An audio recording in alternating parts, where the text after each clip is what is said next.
Iran is going under. Many people believe that not necessarily so. We have to see. History has told us previously that these demonstrations have been repressed. We know it from 2022, we know it from 2019, and further back. However, this time it is very, very different.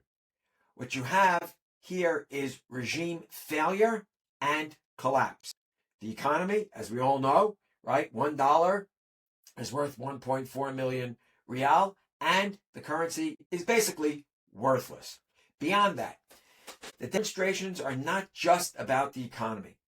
You have a collapse of water infrastructure, the electrical grid, and the agricultural sector. In addition, there's massive corruption. The women's movement has been rebooted since the 2022 demonstrations. You have jihadi Islam, which people don't want. You have some 80% of the population is totally against the regime. And the other 20%, it's not like they're in favor of it. A lot of them are a bit undecided because they may be traditional in their Islamic understandings, but they certainly don't want this government. However, the demonstrations need to have 3 more elements that join them in order to be successful and bring down the regime. First and foremost, there needs to be a general strike. There's a strike by the bazaris or the merchants and parts of other sectors, but it's not a general strike yet. Of course, any general strike has to exclude medical services because people can turn against having a strike as if that happens. Secondly, there needs to be a minority uprising. We talk about the Azeris, right, next to Azerbaijan, the Kurds, the Baluchis, the Arabs, all right, and there are other minority groups. They're afraid to explode because the regime is harshest in putting down demonstrations in those areas. Last, but certainly not least, the army has to come to the aid of the protesters.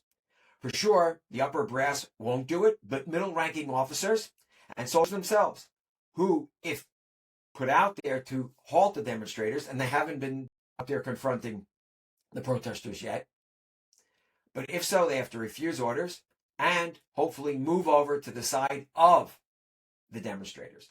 Now, we all know that the Revolutionary Guard Corps is hardline pro-state because they are the state, along with the Ayatollahs. There's also the Basij, which is a paramilitary force aligned and part of the Revolutionary Guards.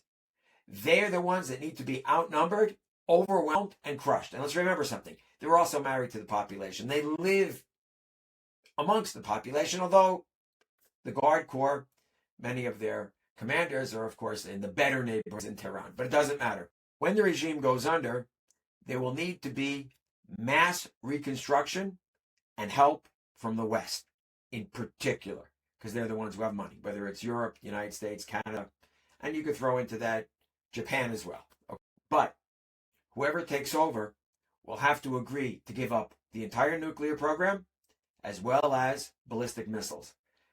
I very much believe that that is what they would do, because the country's on the verge of no water by the end of the summer, right? The drought will get much worse, and the electrical grid will collapse.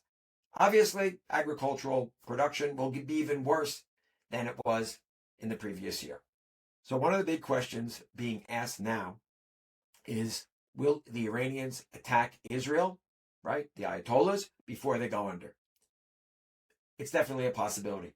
It's a use it or lose it. But it also may not be. We won't know. We have to wait and see. Let's hope things turn out without a lot of violence in the end, but that the regime goes under. Have a good one. Take care.